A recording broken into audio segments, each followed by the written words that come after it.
ये आकाशवाणी है। प्रस्तुत है कार्यक्रम सुर्खियों में। इसके अंतर्गत सुनिए नई राष्ट्रीय शिक्षा नीति का महत्व और विभिन्न पहलुओं पर चर्चा। इसमें भाग ले रहे हैं राजनीतिक विश्लेषक अशोक टंडन और कार्यक्रम का संचालन कर रहे हैं हर्ष रंजन। प्रधानमंत्री नरेंद्र मोदी ने आज नई दिल्ली के प्रगति मैदान में भारत मंडपम में अखिल भारतीय शिक्षा समागम 2023 का उद्घाटन किया और नई शिक्षा नीति एनईपी 2020 जिसे हम कहते हैं, इसकी तीसरी वर्षगांठ के मौके पर इस समागम का आयोजन किया गया और ये 2 दिन चलने वाला है। पीएम मोदी ने इस कार्यक्रम में शिक्षा को लेकर कई बड़ी बातें कही, किस तरीके से हमारा देश आगे बढ़ रहा है और कैसे जो राष्ट्रीय शिक्षा नीति है ये आने वाले समय में भारत को और शिखर पर ले जाएगा। आज की बात पर चर्चा करने के लिए हमारे साथ उपस्थित हैं अशोक टंडन जी। आपका आकाशवाणी में स्वागत है। आज के कार्यक्रम की खास बातें जो राष्ट्रीय शिक्षा नीति को लेकर हैं, उसके बारे में आपकी क्या टिप्पणी है, जो बड़ी बातें हैं? देखिए, पहली बात ये समझनी बहुत आवश्यक है कि प्रधानमंत्री नरेंद्र मोदी के विजन से ही प्रेरित होकर ये 2020 में नई शिक्षा नीति को लागू किया गया और उसका जो उद्देश्य था वो था युवाओं को तैयार करने के लिए उन्हें अमृत काल में देश का नेतृत्व प्रदान करने में सक्षम करने के उद्देश्य से ये नई नीति का शुभारंभ किया गया था। तो ये जानना बहुत आवश्यक है। इसका उद्देश्य भविष्य की चुनौतियों का सामना करने के लिए भी युवाओं को तैयार करना था और उन्हें बुनियादी मानवीय मूल्यों से भी जोड़े रखना था। तो अपने इस कार्यान्वयन के जो 3 वर्ष बीते हैं, इसके दौरान इस नीति में स्कूल, उच्च शिक्षा और कौशल शिक्षा के क्षेत्र में कई क्रांतिकारी परिवर्तन किए हैं। ये जानना बहुत आवश्यक है।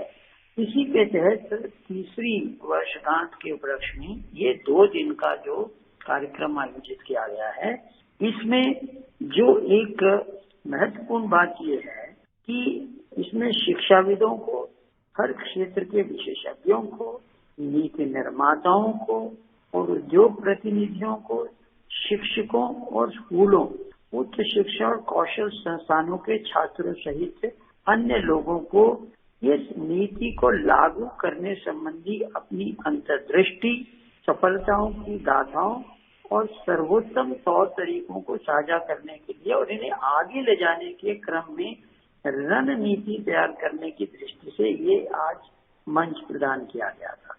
तो इससे पहले हम ये जाने कि प्रधानमंत्री ने क्या कहा, इसमें मैं ये बताना चाहूंगा कि कुल 16 सत्र शामिल हो रहे हैं, जिनमें गुणवत्तापूर्ण शिक्षा और शासन तक पहुंच, न्याय संगत और समावेशी शिक्षा, सामाजिक आर्थिक रूप से वंचित समूह के मुद्दे, राष्ट्रीय संस्थान रैंकिंग फ्रेमवर्क, भारतीय ज्ञान प्रणाली, शिक्षा का अंतर्राष्ट्रीयकरण समेत अन्य विषयों पर चर्चा हो रही है। तो ये बहुत ही महत्वपूर्ण ये सम्मेलन का आयोजन किया गया, जो शिक्षा मंत्रालय जिसके मंत्री धर्मेंद्र प्रधान जी हैं, उन्होंने इसका आयोजन किया है। तो अब यहाँ पर हम बात करेंगे कि इस मौके पर प्रधानमंत्री ने क्या कहा। देखिए, प्रधानमंत्री ने सबसे पहली बात तो उन्होंने शुरू में ही देश के तमाम बुद्धिजीवियों को अपना आभार प्रकट किया, जिन्होंने इस नई शिक्षा प्रणाली को एक मिशन के तौर पर लिया है और आगे भी बढ़ाया है। और इसी कड़ी में प्रधानमंत्री ने प्रधानमंत्री श्री योजना जो है, जिसकी पूरी फॉर्म है PM school for rising India, उसका हिंदी में नाम बनता है पीएम श्री योजना, के तहत राशि की पहली किस्त भी जारी की।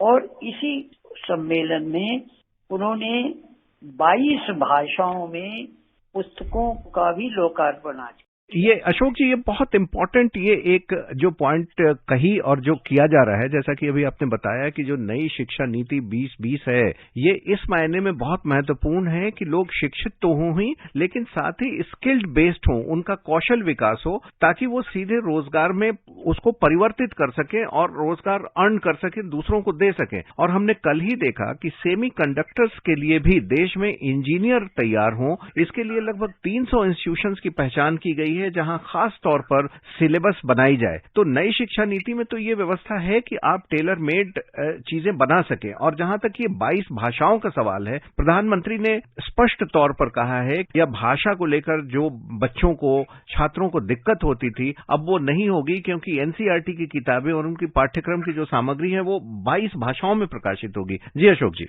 बिल्कुल, आपने बिल्कुल ठीक कहा। प्रधानमंत्री ने कहा कि पुस्तकें अब 22 भारतीय भाषाओं में होंगी और इनका एक और लाभ भी होगा। तो नई नीति देश की हर भाषा का सम्मान और उसको बढ़ावा देने की दिशा में भी काम कर रही हैं। तो इसी कड़ी में प्रधानमंत्री ने कहा कि अब ये शिक्षा ही है जिसमें देश को सफल बनाने, देश का भाग्य बदलने की ताकत है। आज 21वीं सदी का भारत जिन लक्ष्यों को लेकर आगे बढ़ रहा है, उसमें हमारी शिक्षा व्यवस्था का बहुत महत्वपूर्ण योगदान है। ये बात प्रधानमंत्री ने बहुत ही जोर देकर कही। और उन्होंने ये भी कहा कि मैं मानता हूँ कि विद्या के लिए विमर्श जरूरी होता है, शिक्षा के लिए संवाद जरूरी होता है। और कि मुझे खुशी है कि अखिल भारतीय समागम के इस सत्र के जरिए हम विमर्श और विचार की अपनी परंपरा को और आगे बढ़ा रहे हैं। ये बहुत महत्वपूर्ण बात है। इसका मतलब है कि कहीं कोई चीज थोपी नहीं जा रही है। आपसी विचार से, आपसी विमर्श से, और जैसी कि शिक्षा आगे बढ़ती है, अगर आप मिलजुल कर पढ़ाई कर रहे हैं, क्योंकि एजुकेशन और नॉलेज जो है आप इसको फैलाते हैं और एक दूसरे से सीखने और सिखाने की परंपरा जारी रही। शायद प्रधानमंत्री जी का यही कहना था जब वो संवाद की बात कर रहे थे और विमर्श की। बिल्कुल ठीक कहा आपने। प्रधानमंत्री ने कहा कि ये जो नई शिक्षा प्रणाली है, इसमें पारंपरिक ज्ञान प्रणाली से लेकर भविष्य की तकनीक तक को संतुलित तरीके से महत्व दिया है। यानी रिसर्च की इकोसिस्टम को मजबूत करने के लिए देश के शिक्षा जगत के सभी महानुभावों ने बहुत मेहनत की है।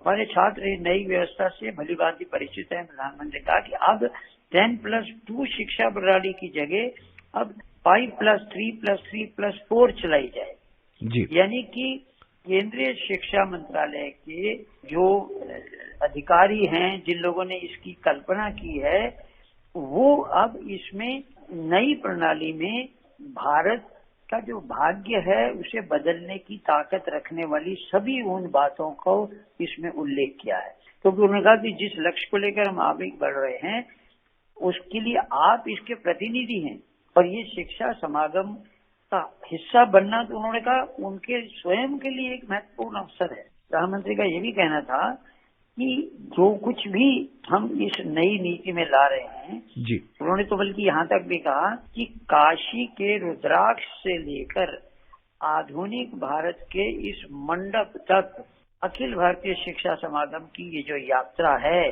अपने आप में एक संदेश समेटे हुए है। ये प्राचीनता और आधुनिकता का संगम है। हमारी शिक्षा प्रणाली में भारत की परंपराओं को संरक्षित कर रही है, वही देश आधुनिक विज्ञान और प्रौद्योगिकी की ओर भी आगे बढ़ रहा है। और यहाँ तक भी उन्होंने कहा कि दुनिया जो है वो भारत को नई संभावनाओं की नर्सरी के तौर पर देखते हैं। उन्होंने उदाहरण दिया, उन्होंने कहा कि कई देश अपने यहाँ हमारी भारतीय प्रौद्योगिकी संस्थान यानी IIT के परिसर खोलने में दिलचस्पी ले रहे हैं और भारत सरकार से संपर्क कर रहे हैं। 2 IIT परिसर यानी एक तंजानिया में और एक परिसर और अबू धाबी में एक परिसर का संचालन शुरू होने वाला है।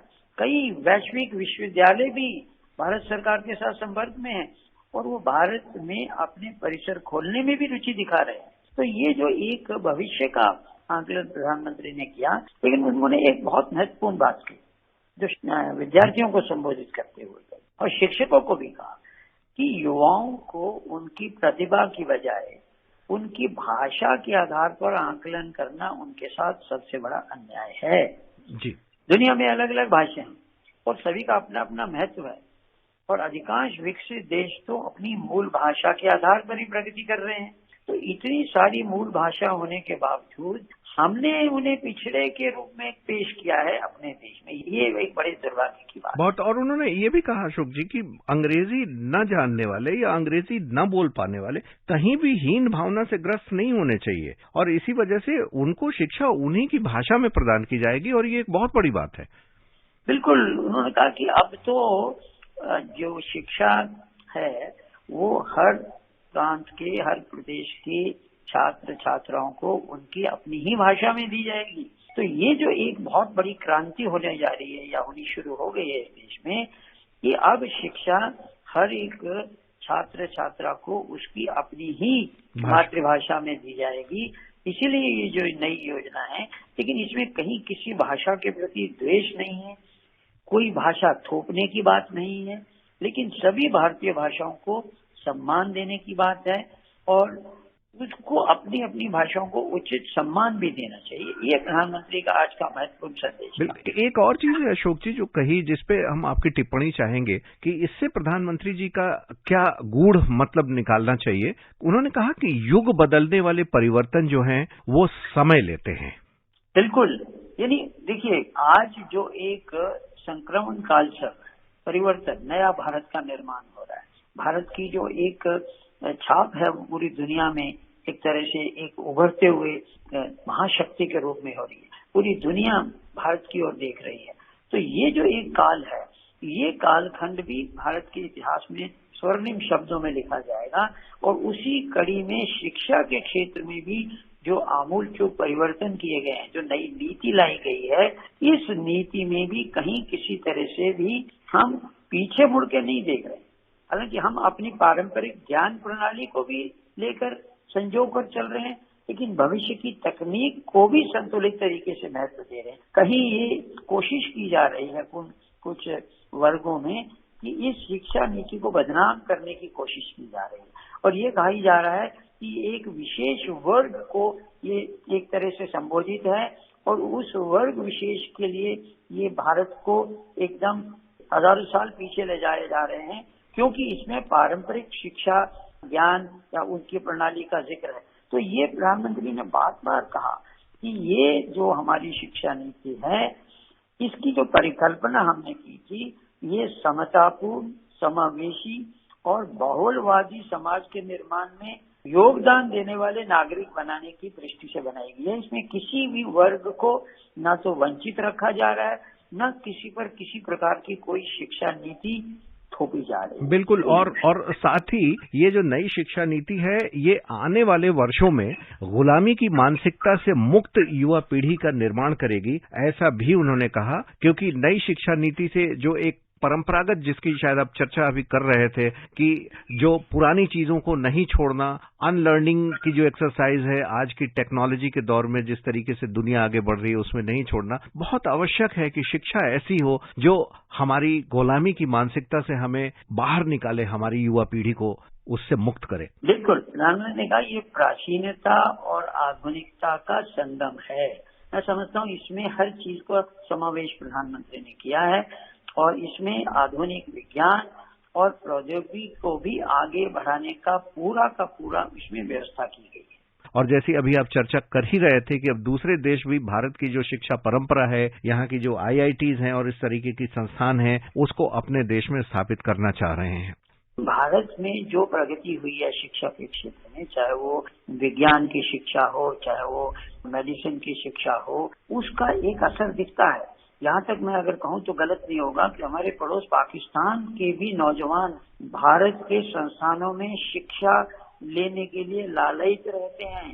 तो ये जो एक छवि भारत के शिक्षा क्षेत्र में बनी है, तो कोई बड़ा कारण नहीं है कि आने वाले समय में विकसित देश भी, अभी तो विकसित देश अपने कैंपस भारत में खोलना चाह रहे हैं, लेकिन कोई हमारी IIT और IIM भी विकसित देशों में भी जाकर कैंपस खोलेंगे। ये बड़ी भांति मुझे लगता है ये समय बहुत दूर नहीं है। और यही वजह है कि आज जो हमारी नई राष्ट्रीय शिक्षा नीति है बेहद प्रासंगिक है। नई शिक्षा नीति पर बातचीत करने के लिए अशोक टंडन जी, आपका बहुत बहुत धन्यवाद। धन्यवाद। अभी आप सुन रहे थे नई राष्ट्रीय शिक्षा नीति का महत्व और विभिन्न पहलुओं पर चर्चा। इसमें भाग ले रहे थे राजनीतिक विश्लेषक अशोक टंडन और कार्यक्रम का संचालन कर रहे थे हर्ष रंजन। ये कार्यक्रम आकाशवाणी के समाचार सेवा प्रभाग द्वारा प्रस्तुत किया गया। इसे आप हमारे mobile app news on AIR और YouTube channel news on AIR official पर भी सुन सकते हैं।